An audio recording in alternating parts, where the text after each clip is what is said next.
Sim, senhor. Então, vamos começar. Bem-vindos a mais uma conferência do ciclo Grandes Obras da Literatura Universal, um seminário permanente organizado pela Cátedra Cascais Interartes, instituição que existe sob os auspícios da Fundação Dom Luís I e que é uma unidade de investigação da Faculdade de Letras da Universidade de Lisboa.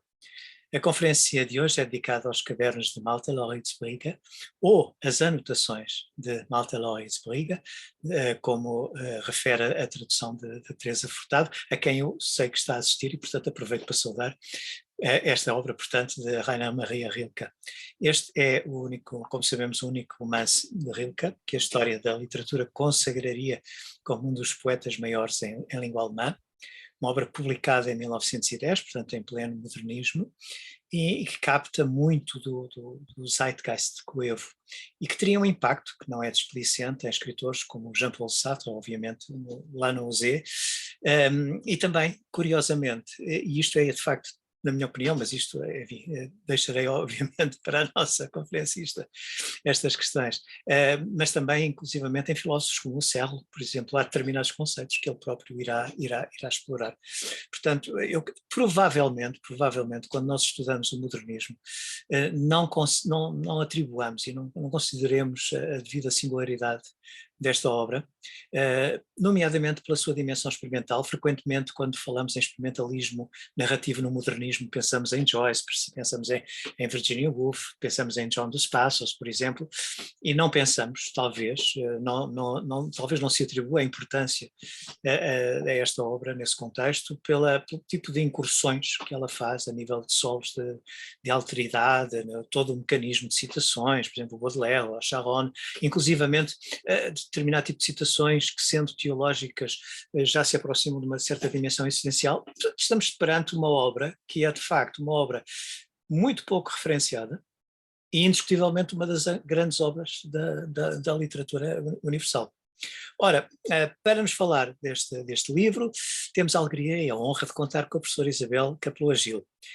De imediato, quem está a assistir a este seminário identifica a nossa conferencista, associando ao facto de ser reitora da Universidade Católica Portuguesa, de ser uma das nossas mais relevantes ensaístas, especialistas no âmbito dos estudos germanísticos, ser autora de uma obra ensaística não menos relevante a nível dos estudos de cultura e em particular da cultura visual, e também aqueles que seguem um pouco mais de perto o cotidiano da vida universitária portuguesa, conhecem o papel que ela tem tido a nível da investigação, do desenvolvimento da investigação avançada na Universidade Católica e também, obviamente, pela série de cargos de grande destaque que ela ocupa a nível nacional e internacional, nomeadamente em organizações, em instituições também ligadas à própria Igreja Católica e à Universidade Católica.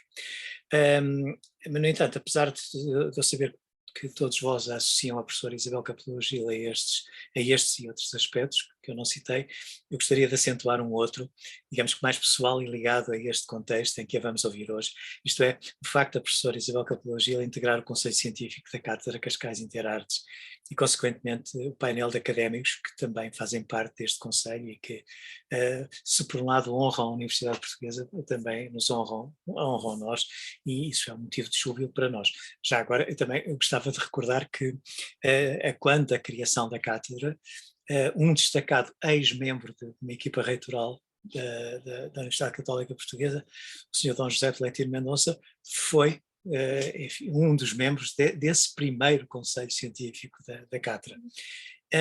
Eu queria também recordar ainda que quem não tiver oportunidade de assistir a esta conferência hoje, todas as conferências são gravadas e passam a estar presentes no site da Cátedra.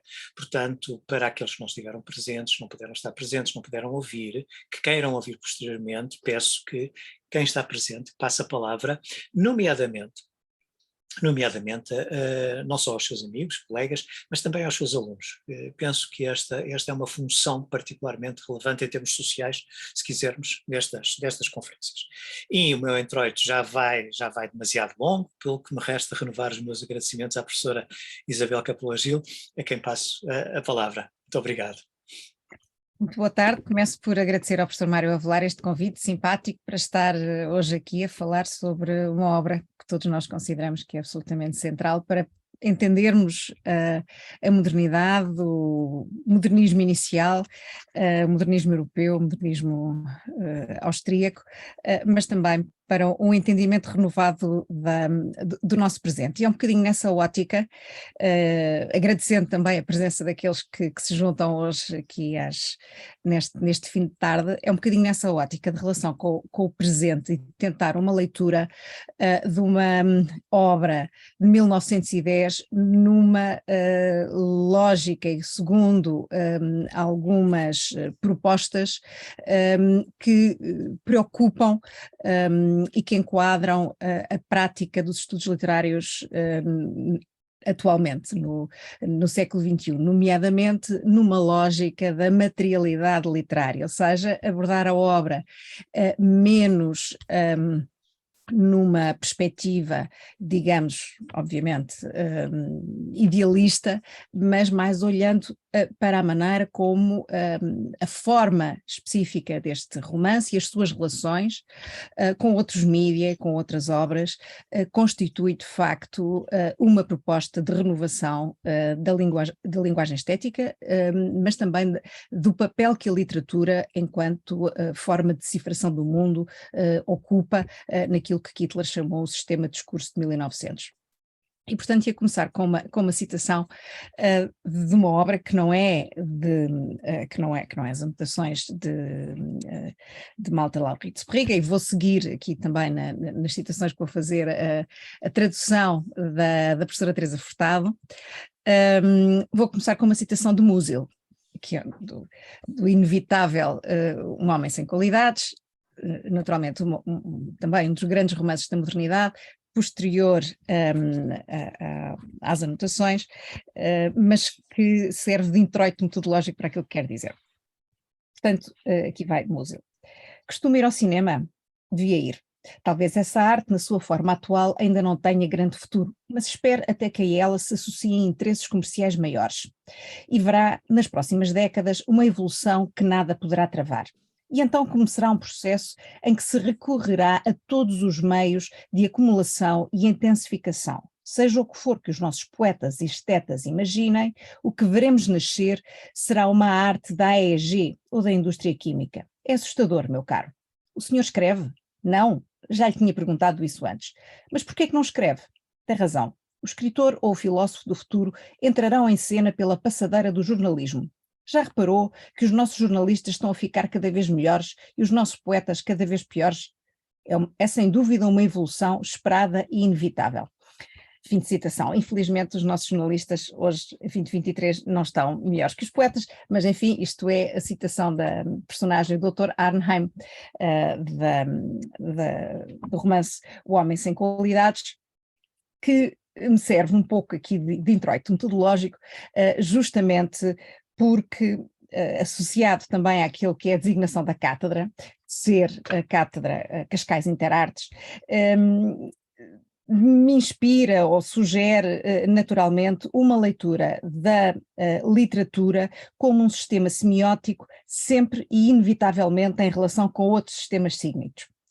E isso por um lado, e por outro também inevitavelmente com outras textualidades, ou seja, lendo as anotações de Malte Laurits-Brigge, proponho que leiamos a forma como ela se relaciona com outros sistemas sígnicos, com outras obras, algumas delas já aqui também discutidas, com um universo intelectual e cultural, que passa naturalmente por Musil, Hofmannsthal, Thomas Mann, obviamente, tivemos aqui também uma brilhante lição sobre a Montanha Mágica, portanto, no fundo, dizendo que ler uma obra literária é ler uma relação, não é? Ou várias relações com outras artes e outros textos.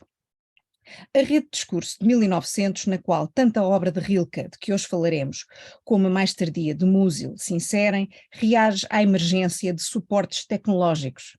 Nós sabemos hoje, na altura, novos mídia, hoje basicamente velhos mídia, o telefone, a fotografia, o cinema, o fonógrafo, que vão interagir com o sistema de representação dominante, o literário, o textual, provocando alterações que se podem sistematizar em 3 níveis. Institucionais de um lado, de mediação e finalmente de percepção. As alterações institucionais referem-se à forma como estes novos aparelhos afetaram o sistema das artes, questionando o lugar da originalidade na definição do objeto artístico e na consagração do criador, o impacto da reprodutibilidade técnica no estatuto singular da arte e, igualmente, o lugar que as então novas tecnologias querem ocupar na hierarquia do sistema. E, desde logo, quando uma primeira abordagem ao romance de Rilke, constituído como um conjunto, aquilo que podemos chamar, e gostaria de discutir, fragmentos, Denkbilder, imagens de pensamento, pequenos poemas em prosa, para utilizar a designação de Baudelaire, ou miniaturas, como refere Andreas Huyssen. Portanto, estes pequenos quadros que constituem, no fundo, o romance, ou de que o romance se faz, podem ser entendidos ou podem ser lidos também como uma contaminação, por um lado, ou inspiração daquilo que são práticas literárias inspiradas desde logo pelos poemas em prosa de Baudelaire, obviamente que é aqui uma inspiração, e o professor Mário Velar já o referiu, muito presente, não só enquanto relação intertextual, e La Charogne é naturalmente aqui um elemento simbólico e uma referência central do texto, mas também enquanto modelo e enquanto forma, mas também olhando para aquilo que é a serialização do universo industrial moderno, não é? Portanto, interessa pensar como é que a forma literária interage com outros desenvolvimentos e outras, no fundo, transformações externas ao universo literário. E, portanto, esta alteração, digamos, da rede de discurso em 1900 reflete a modelação, a interação, o diálogo com estes novos mídia, com as novas transformações tecnológicas. O Friedrich Kittler refere que há uma alteração radical de uma rede de discurso baseada no texto em 1800 para uma rede de discurso baseada na visualidade e na reprodução técnica a partir de 1900. Eu iria optar aqui por sem querer obviamente fazer aqui uma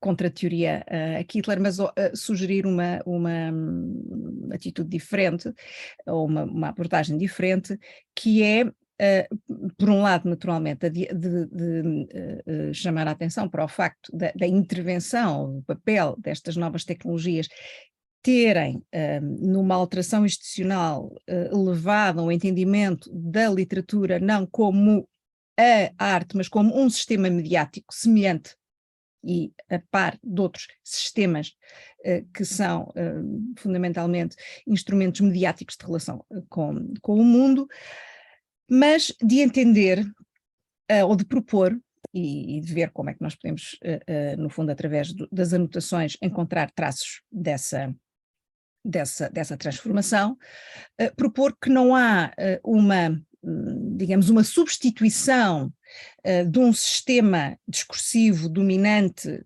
literário, que dominava a forma de produção de sentido em 1800 para um sistema discursivo diferente, mas que há uma transformação do sistema textual para integrar aquilo que nas ciências da comunicação se chamam as affordances dos novos mídias, não é? Portanto, no fundo, as possibilidades dos novos mídias.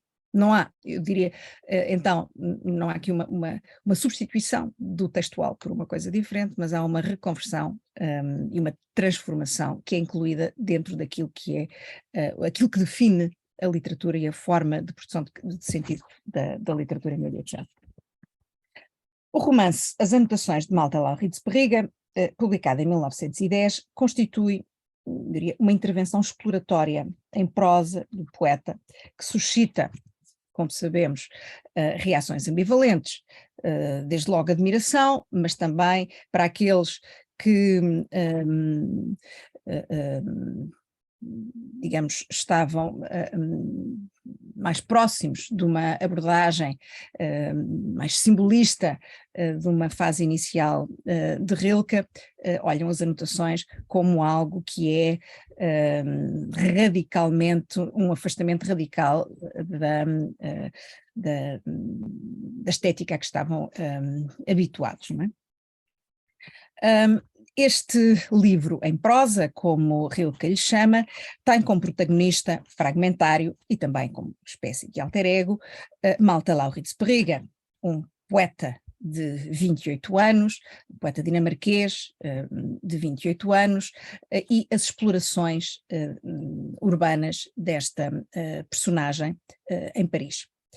Trata-se de um texto em que Rilke trabalha quase 8 anos, desde que parte para Paris em 1902 para escrever a conhecida monografia sobre Rodin, de quem a sua mulher, a pintora Clara Westhoff, depois Clara Rilke, tinha sido aluna.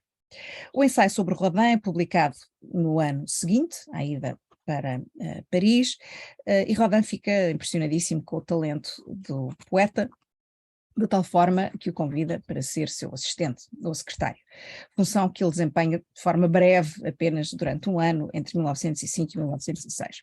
Há uma ruptura entre os dois, mas que depois é recuperada mais tarde. O processo de escrita das anotações, portanto, é particularmente marcado pela experiência da vida artística em Paris, pelo impacto das transformações tecnológicas da modernidade nascente e do universo urbano. Todo o romance, ou todos estes fragmentos que constituem, as miniaturas que constituem o romance, estão premiadas, sobretudo a primeira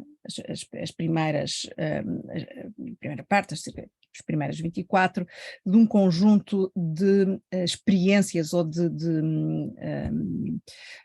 impulsos sensoriais, dos sons, as luzes, a velocidade, a transformação das caleches em autocarros, não é? Portanto, o medo, tudo isso permeia as descrições iniciais da experiência urbana,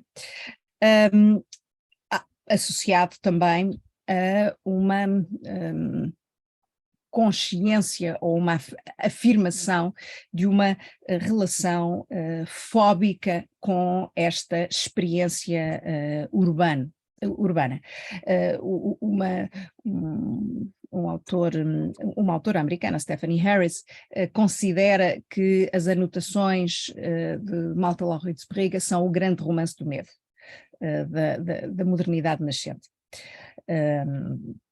Portanto, por um lado temos de facto esta experiência fóbica da modernidade, por outro, um aspecto também marcante na construção da forma do romance é o processo de descoberta, diálogo e citação com os grandes mestres das artes visuais.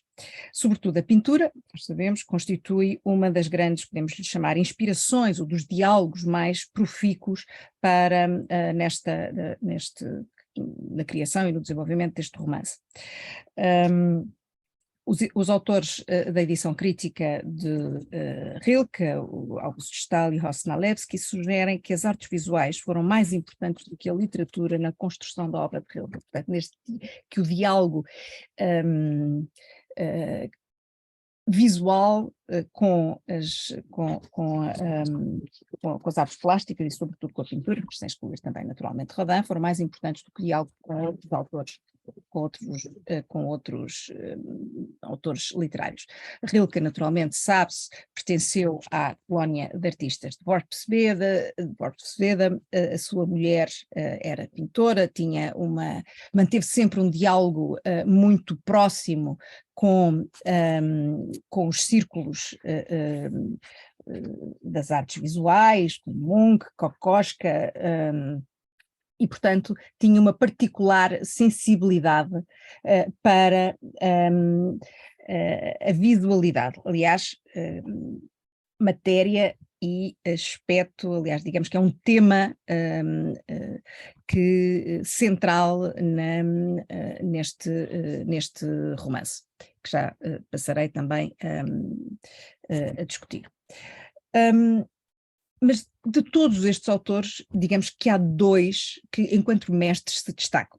Falo naturalmente de Rodin e agora, particularmente, para este romance de Cézanne, que constitui também uma presença central e aglutinadora da sua reflexão. As suas cartas sobre Cézanne são escritas, aliás, no período em que Rilke está a trabalhar nas anotações, e são um conjunto de cartas que têm uma relação direta com uma experiência estética que Rilke tem durante esta sua estada em Paris, em 1907, que é o Salão de Outono, que decorre em outubro de 1907 e que apresenta uma grande retrospectiva de Cézanne. O pintor tinha morrido no ano anterior e Rilke visita diariamente esta mostra, ficando profundamente impressionado com aquilo que vê. Como salienta numa carta à mulher, Clara, ele admira em Cézanne aquilo que ele chama uma exposição contida do real, que cria uma diferente realidade partindo do objeto e que é aquilo que ele justamente quer realizar com a escrita das anotações. E cito desta carta a Clara Rilke, Clara Westhoff, agora Clara Rilke. A contemplação é uma coisa tão maravilhosa e da qual tão pouco sabemos. Viramos-nos totalmente para fora e quando o fazemos surgem-nos coisas que estavam melancolicamente à espera de serem observadas. Enquanto intactas e de forma estranhamente anónima se realizam em nós, é sem nós que emerge o único nome possível para as designar no nosso interior. Citei. A exterioridade da arte, mas também os locais, situações e objetos do cotidiano, produzem a interioridade do autor, como ele aqui reflete, mas também produzem uma interioridade no leitor que com eles toma contacto através da escrita. E é assim que nas anotações são os parques, os boulevards, as árvores, os interiores, a arte, as tapeçarias da Dama com o unicórnio no Museu de Cluny, entre muitas outras, que se transformam para Malta em catalisadores de descoberta interior. E para Rilke, o próprio afirma nas cartas à mulher, a Lou André Salomé, esta função, a relação com a contemplação da obra de Cézanne foi para ele verdadeiramente o catalisadora não só de uma transformação em termos da forma de expressão literária, mas também uma forma de descoberta da interioridade. Mais, como ele confessa a Clara Rilke, do que a influência de Rodin ou de Tolstói, que tinha conhecido com Lou André Salomé numa viagem à Rússia antes da sua ida para Paris. Ora, agora centrando-nos mais especificamente na economia do romance, esta obra que alguns designam como o primeiro romance da modernidade, eu nunca gosto de utilizar expressões, utilizei e depois estava a dizê-la e a pensar que não deveria ter dito. O primeiro, o pai, a mãe, dos movimentos, das teorias, enfim, um dos primeiros, digamos, romances da modernidade em língua alemã. Apresenta percepções, memórias, imagens de pensamento, este Denkbilder, para utilizar a terminologia de Benjamin, de um sujeito fragmentado em busca de sentido numa urbanidade fóbica e ameaçadora. Uma das abordagens clássicas ao romance de Rilke é o de o considerar na linha do Bildungsroman. E desde logo nós temos uma personagem que se apresenta ao leitor como um aprendiz da modernidade, não é? Aprendo a ver. É um leitmotiv quase do romance. Um sujeito que aprende uma nova literacia visual, mas que é simultaneamente, esta nova literacia é simultaneamente uma literacia societal e epistemológica, escatológica até, se assim quisermos. Mas se há justamente algo de profundamente moderno neste romance, e também temos que ver até que ponto é que este é um romance, não é? E o que é que significa o modo romanesco. Se há alguma coisa que é profundamente moderna é justamente a ausência de uma linha de ação e de um enredo, não é? Portanto, não temos aqui um desenvolvimento da personagem em direção a um telos, a um objetivo, a uma aprendizagem intelectual ou moral. A aprendizagem é, digamos, quase que um gesto retórico, não é? Mais do que um processo consequente para uma finalidade. Como se lê na anotação 14, peço desculpa, tenho 28 anos e praticamente ainda nada aconteceu. E depois mais à frente diz que ao contrário do bulício da cidade, onde parece acontecer muitas coisas em simultâneo, com Malta nada se passa. É bom dizer alto, não aconteceu nada. E de novo, não aconteceu nada. Servirá isso de alguma coisa? Portanto, considerar este romance como um Bildungsroman é, na minha opinião, uma classificação exagerada daquilo que verdadeiramente o romance opera, o que a personagem opera. Não há aqui uma intencionalidade de crescimento moral ou intelectual.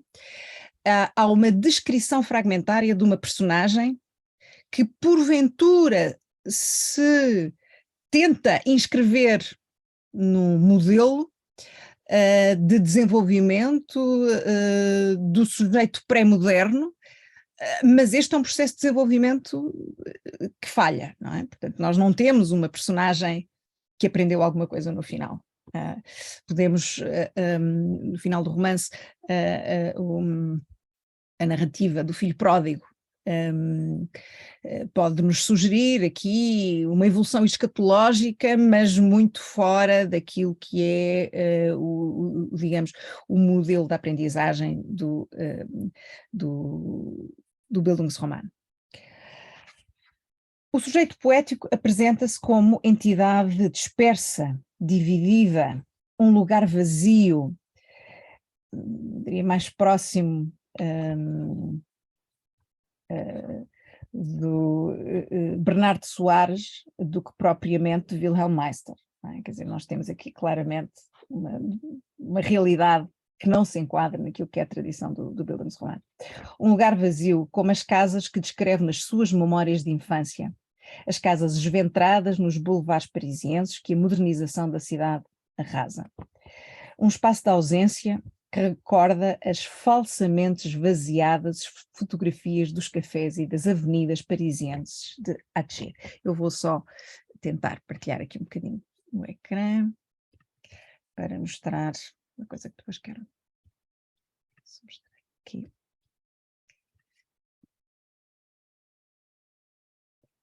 Esta é uma das famosíssimas fotografias de Eugène Atget, de Paris,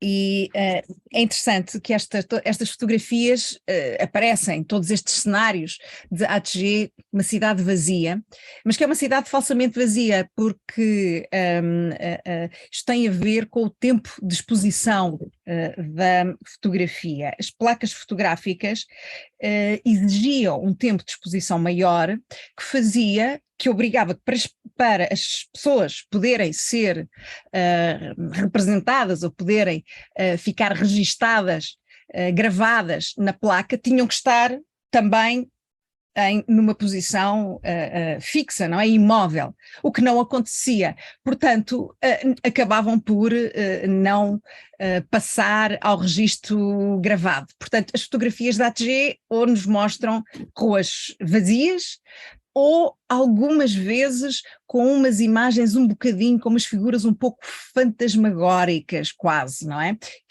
São aquelas figuras que acabam por conseguir ainda ter algum espaço de gravação na placa, mas isso tem a ver com a metodologia do tempo e não tem nada a ver com as ruas vazias, não é? Portanto, com a tecnologia da fotografia inicial. Portanto, dizia que digamos, a identidade ou a manifestação de identidade esvaziada de Malta recorda também alguma da retórica da representação da modernidade inicial nas fotografias. Em pequenas miniaturas, e eu utilizo agora a terminologia do Andreas Huyssen,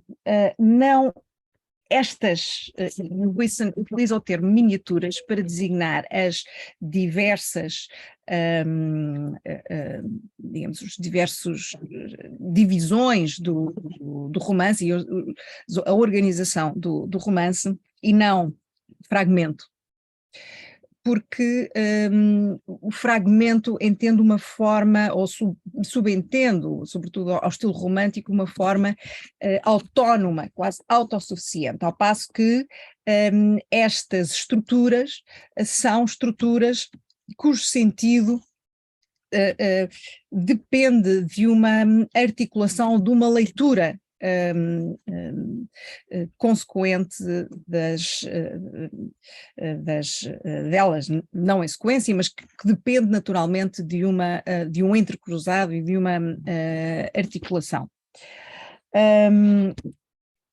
São uma forma particularmente praticada no romance modernista e por autores da geração de Rilke, e que nos surgem com designações e sentidos associados a essas designações distintas, mas que é útil recordar. Por exemplo, o Krakawa fala de Raumbilder, não é? Portanto, imagens espaciais, mas que são também elas descritas textualmente desta forma fragmentária. Hofmannsthal utiliza a expressão Wortbild, imagem, não é? Textual, digamos. Gottfried Benn, Bewusstseinsbild, imagem de consciência, e claro, o Benjamin mais utilizado, Denkbilder, não é? Portanto, a imagem de pensamento. Musil tem uma categorização muito interessante também, que é das histórias sem história.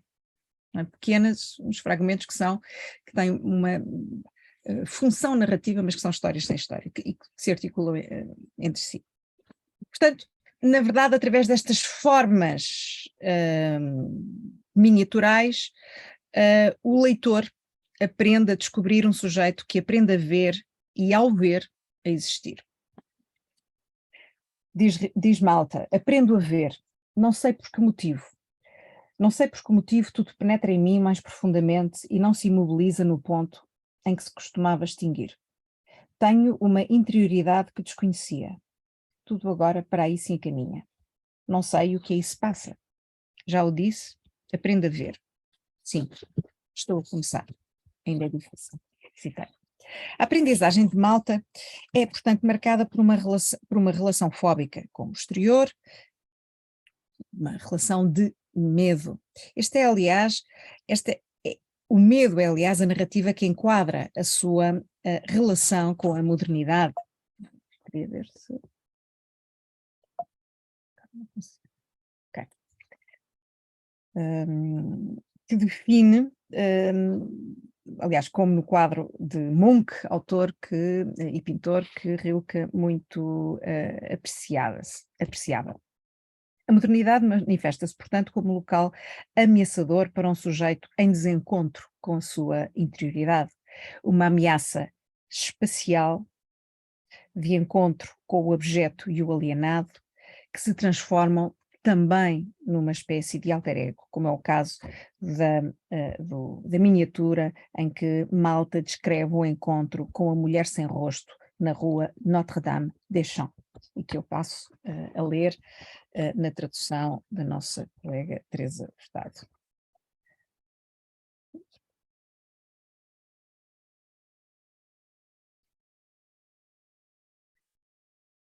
Mas aquela mulher estava completamente ensimismada, de cabeça inclinada para a frente sobre as mãos. Foi na esquina da rue Notre-Dame-des-Champs. Assim que a vi, comecei a andar sem fazer ruído. Quando os pobres se põem a pensar, não se deve incomodá-los. Talvez acabem por lembrar-se. A rua estava vazia demais. O seu vazio aborreceu-se e retirou-me o passo debaixo dos pés e pôs-se a bater com ele, aqui e acolá, como se fosse uma tamanca. A mulher assustou-se e saiu do seu ensimismamento. Demasiado depressa, com demasiada violência, de tal modo que o rosto lhe ficou nas duas mãos. Eu podia vê-lo nessa posição, ver a sua forma oca. Custou-me um esforço indescritível fixar o olhar apenas nas mãos e não o levantar para ver o que delas se tinha arrancado. Sentia pavor de ver um rosto por dentro, mas tinha um medo ainda maior de uma cabeça nua e em carne viva, sem rosto. A cidade moderna, Paris, é o local para onde se vem morrer. E onde se encontram, portanto, exemplos múltiplos, para além deste que acabei de citar, o do esquizofrénico na Pont-Neuf, é a cidade dos excluídos, que se amontoam em hospitais, que são locais de morte e de anunciação do fim. A experiência de Paris é também para Rilke, agora, profundamente perturbadora. Numa carta à sua amiga Louandrée Salomé, logo no primeiro ano da sua estada em Paris, escreve: tenho de dizer, querida Lu, que Paris foi para mim uma experiência semelhante à da Academia Militar. Tal como então uma estupefacção ameaçadora tomara conta de mim, também agora fui assolado por um terror relativamente a tudo aquilo que numa confusão indizível se chama vida. As carruagens vêm direitas a mim, e os pacientes apressados não fazem sequer menção de se desviar, passando por cima de mim com desdém, tal como se passa por um local mau onde se acumula água putrida. E é por isso, nesta experiência da cidade como um local ameaçador, abjeto, que há um elemento literário profundamente agregador da experiência, que é o poema Une Charogne, não é? de Baudelaire. E que é refletido e apresentado justamente no momento em que Malta reflete sobre o objeto na vida urbana. Na vida urbana.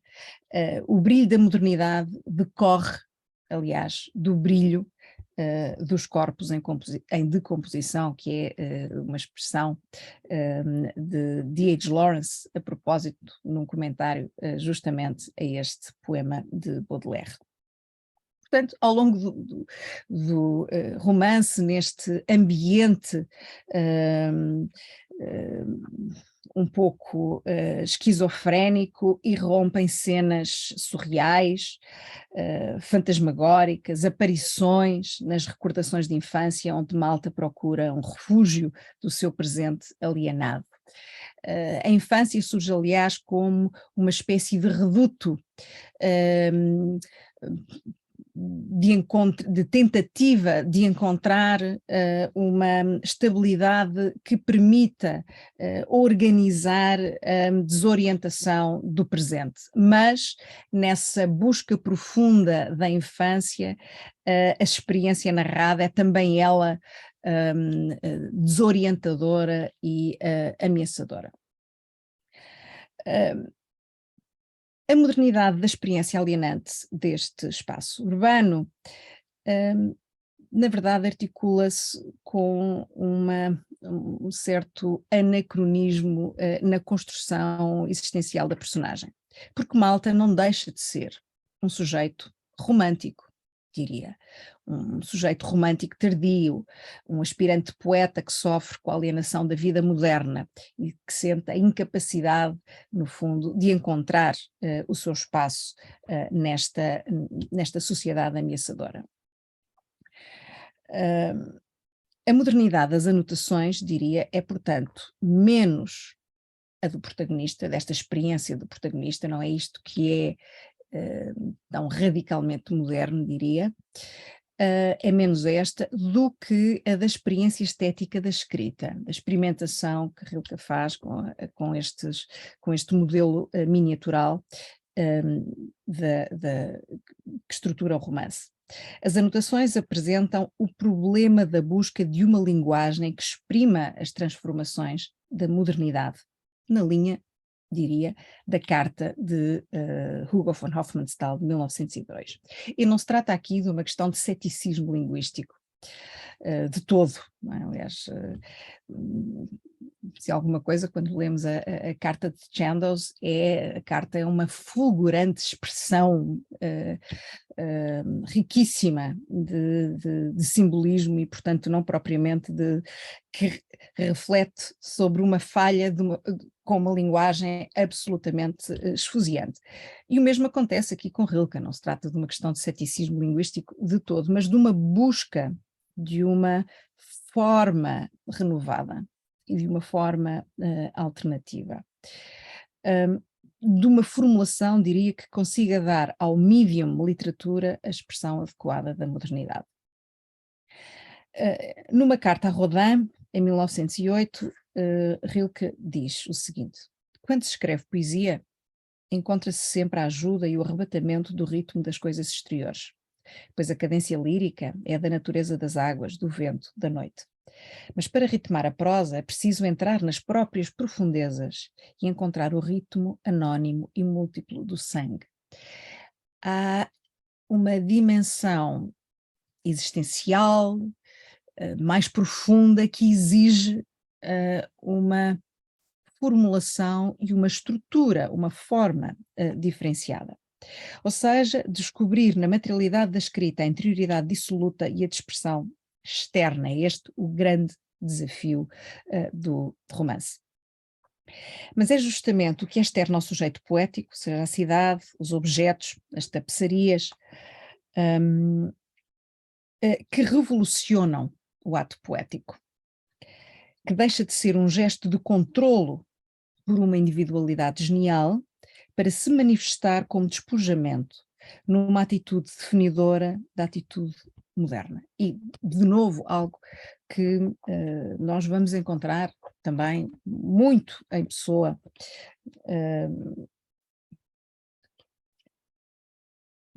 falando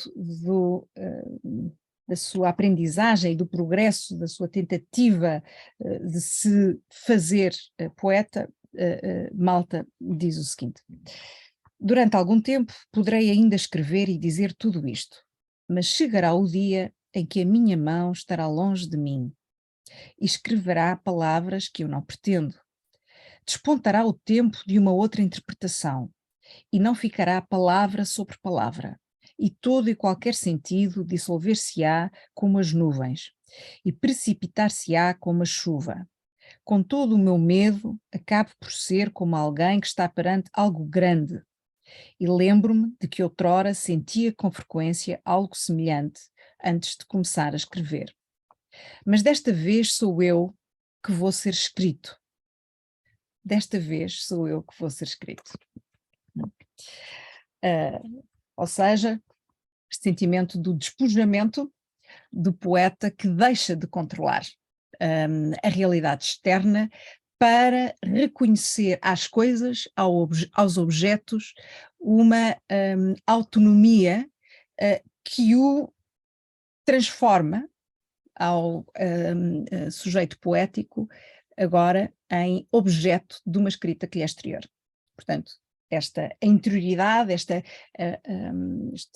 processo de encontro com a sua interioridade acaba por, eu não diria por se realizar, mas por acontecer na consciência de um despojamento e da sua incapacidade autónoma de ter controle sobre os objetos e sobre a realidade exterior, mas de ser esta que o controla a si próprio. Aliás, mesmo na relação com a cidade, Malta tem atitude passiva, não é? Portanto, ele sente os impactos da modernidade, não é um protagonista no sentido daquilo que leva a ação adiante, não é? Não, é alguém que é... Que também não queria utilizar a expressão vítima, mas alguém que é um receptor passivo destes impulsos sensoriais da modernidade.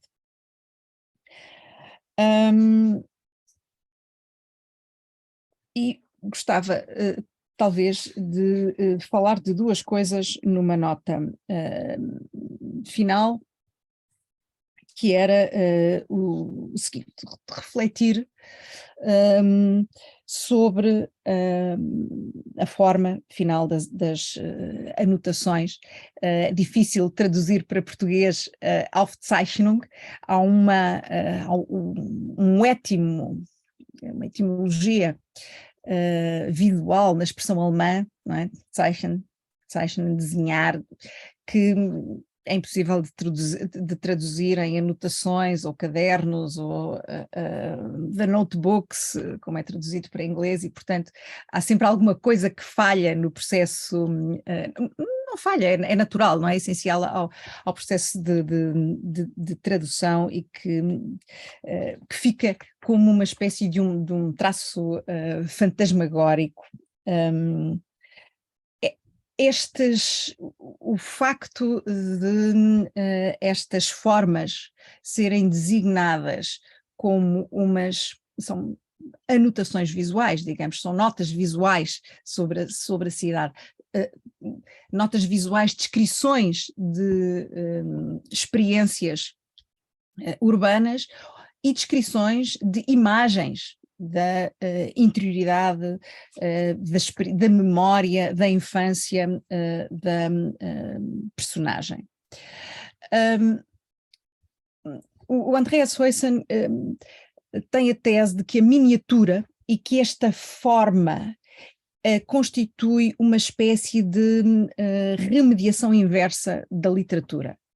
Ou seja, que não se trata de olhar para o sistema literário como um sistema que integra, e os exemplos, quando estava há pouco a falar de Cézanne, ou quando falamos da importância que a referência às tapeçarias de Cluny tem como modelos de agregação da experiência no romance, como se fosse, no fundo, a literatura integra uma linguagem visual, mas a tese de Huyssen é que não se trata de uma remediação nesse sentido, mas de uma remediação inversa, ou seja, que a sequência das miniaturas acaba por não demonstrar o exemplo de um sistema literário que dá lugar ou visibilidade a outras redes de discurso, mas mostra como a literatura,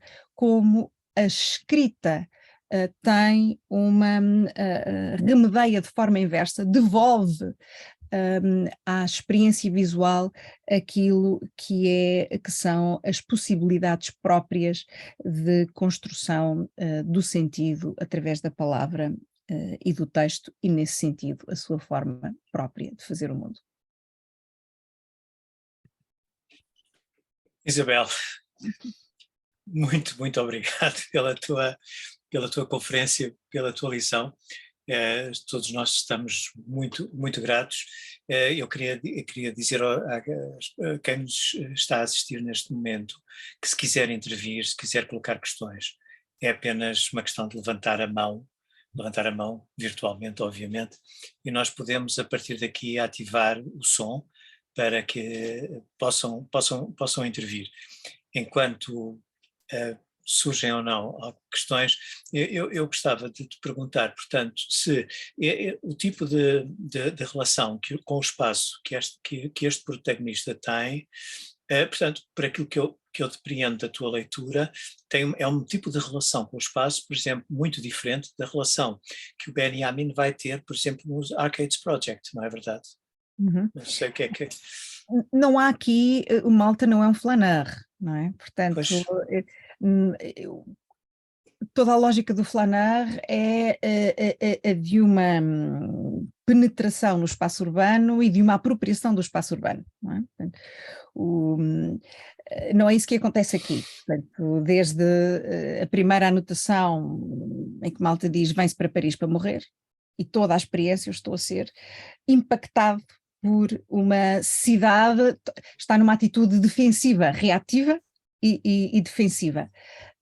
Portanto, é um sujeito sem controle, ao contrário da experiência da Flannery, que é uma experiência de gozo estético, não deixa de ser uma experiência de tensão também, mas é uma experiência de apropriação e de controle, não é? Eu acho particularmente interessante também pelo facto de, digamos que nós já em Baudelaire podemos encontrar as duas vertentes, no fundo, e curiosamente aquela vertente de Baudelaire que vai ser importante para ele é exatamente a da decomposição, e não a do Flaneur, mas sim a da decomposição. E o que de facto coloca questões particularmente interessantes, até em termos conceptuais, porque no fundo é quase como se houvesse uma dimensão quase que simbólica num universo que é radicalmente metonímico, um universo que é de degradação, desagregação e de fragmentação, podermos encontrar quase que um eixo simbólico que é o poema do Baudelaire. Não sei se isto faz algum sentido para ti. É um universo de desagregação em que a desagregação exterior e interior estão em uníssono, não é? A personagem chega à cidade num processo, ele próprio também já de fragmentação, procura, numa lógica daquilo que o Nietzsche chama de Suche, não é? Portanto, procura aquilo que procura, mas sem instrumentos para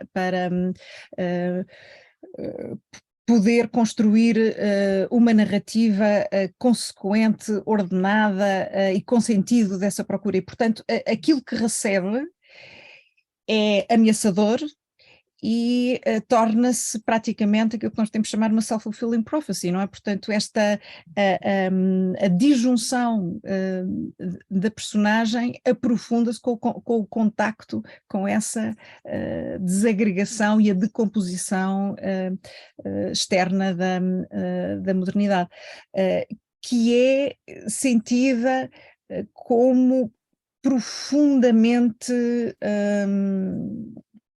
como profundamente corrupta, não é? Portanto, as personagens que Malta encontra são personagens perdidas, são manifestações simbólicas dessa experiência da desagregação interior e desse sentimento do mundo em colapso e em desagregação. E só na arte, um dos momentos interessantes, todos os momentos interessantes, um dos momentos menos, digamos, mais inspiradores do romance, em termos desta procura de uma realidade estética que permita uma elevação e uma superação desta sensação de medo que permeia a experiência urbana, é a visita ao Museu de Cluny e a observação das tapeçarias do século XVI, lá da Malaricorne, que constitui um dos momentos de relação intermediática mais interessantes do romance. E essas relações com todo o espaço digamos que da cultura visual são também ao mesmo tempo, enfim, uma espécie quase que de epifanias seculares, se quisermos, ou não? Não sei, são epifanias seculares, mas há também aqui uma busca, há uma dimensão espiritual neste romance e quase escatológica, sobretudo na parte final, com a narrativa, há uma narrativa do filho pródigo e o regresso a um espaço de origem onde se possa encontrar uma redenção, não é? que é, e não há propriamente uma ligação orgânica entre essa experiência do final, da anotação final, que termina de forma imprevista, e as experiências iniciais do romance, as descrições de Paris, não é? Portanto, estamos a falar de uma realidade distinta. Portanto, aqui eu diria que há várias chaves de leitura, há vários níveis de leitura, desde logo aquele aspecto em que me centrei mais, que é o da construção da modernidade social e cultural. Há uma dimensão estética de encontrar, buscar uma nova linguagem, uma nova forma de expressão, em que Malta, Rilke, expressam essa busca de uma expressão estética renovada, e depois uma dimensão quase escatológica na personagem de Malta, não é? Que procura redimir também as experiências e as memórias traumáticas da infância, e encontrar de uma forma simbólica, digamos, nestas narrativas um outro nível e uma transformação, uma redenção escatológica. E é nesse sentido, eventualmente, que a própria aprende, digamos que aquela ideia que tu própria referiste, de aprender a ver, e que, digamos que o Cézanne, em todo o processo, digamos assim, de desconstrução de uma determinada forma convencional e, enfim, herdada do Renascimento, de olhar para o real através da pintura, portanto, toda a forma que ele tem, digamos assim, de composição em termos geométrica, enfim, de ir em busca de um determinado tipo de estrutura quase pitagórica, digamos, estou obviamente a exagerar, mas de composição do real. O encontro com Cézanne é também, digamos assim, faz parte deste processo de aprendizagem desse tecido social, dessa realidade social que tu estavas a referir. Uhum. O Cézanne é, como ele próprio diz nas cartas à Lua e à mulher, é, digamos, a inspiração mais importante, a descoberta mais importante daquilo que ele chama essa exposição contida, ou seja, a possibilidade de tornar visível, mantendo o que significa esse contido, não é? Esse anhalten, não é? Essa dimensão da exposição contida, mas do dar a ver, a possibilidade de dar a ver, que é aquilo que as anotações estrategicamente propõem ao leitor, não é? Aquilo que é dar-nos a ver um fragmento, uma miniatura de uma experiência da modernidade. Em que o próprio processo de escrita é também ele um próprio processo, digamos assim, preliminar de aprendizagem da forma, digamos, de verbalização dessa mesma realidade. E daí, obviamente, todos nós reparamos, tu segues claramente a tradução de Teresa Furtado, a ideia de anotações e não de cadernos, não é? Não de cadernos, exato. Porque anotações também transmite esse caráter, digamos que, transitivo e ao mesmo tempo previsional da própria situação da escrita, não é? E que, quer dizer, invoca também formas diferenciadas, que podem ir desde a diarística, a nota, a anotação, a experiência do momento. Aufzeichnung é certamente bastante mais do que a expressão caderno pode representar, embora devo dizer que há ali sempre alguma coisa que na transposição de uma língua para outra, digamos, o contexto e a carga de sentido da língua original muitas vezes não se consegue traduzir de forma exata. Claro. De recepção, não é? Esta pergunta é quase que inevitável, que é também, digamos assim, e que como é que isto funciona em termos de vasos comunicantes com a poesia dele? Bem, essa é a pergunta do milhão de dólares, mas eu comecei por dizer que não iria fazer, eu acho que as leituras lineares da obra dos autores são sempre tremendas, e portanto isto é uma obra que se situa entre os Neuegadista e as elegias do Hino, não é? Eu não gosto muito de falar das fases, qual é a fase em que a obra se encontra. O próprio Rilke diz que procura uma expressão diferente, não é? Para estes pequenos poemas em prosa ou livro em prosa, uma experiência de expressão distinta daquilo que ele encontra na forma como se exprime como poeta. Portanto, apesar de que, obviamente, todas as ligações orgânicas da obra sejam possíveis, acho que não temos que encontrar necessariamente aqui coerências e ligações, digamos, sequenciais, iluminando uma através da outra, não é? Claro, claro. Muito obrigado. Olha, eu de facto estava aqui a ver, entretanto, se haveria alguma reação no sentido de pedir qualquer para intervir. Não existe nenhuma intervenção nesse sentido, e por isso eu só queria uma vez mais voltar a agradecer a tua disponibilidade. A ocupação do tempo livre não é propriamente daquelas coisas que tu te queixes, da necessidade de ocupar o tempo livre. Eu também tive sempre um certo pudor até te convidar, por saber exatamente quão ocupada estás, mas quero agradecer todo o investimento que tiveste e que permitiu, no fundo, para nós ter, uma vez mais, um momento importante em termos destas conferências sobre as grandes obras. E, Isabel, muito, muito, muito obrigado e até breve. Eu que agradeço o convite e agradeço quem esteve aqui a ouvir também. Muito obrigada, Mário. Adeus, muito obrigado. Adeus.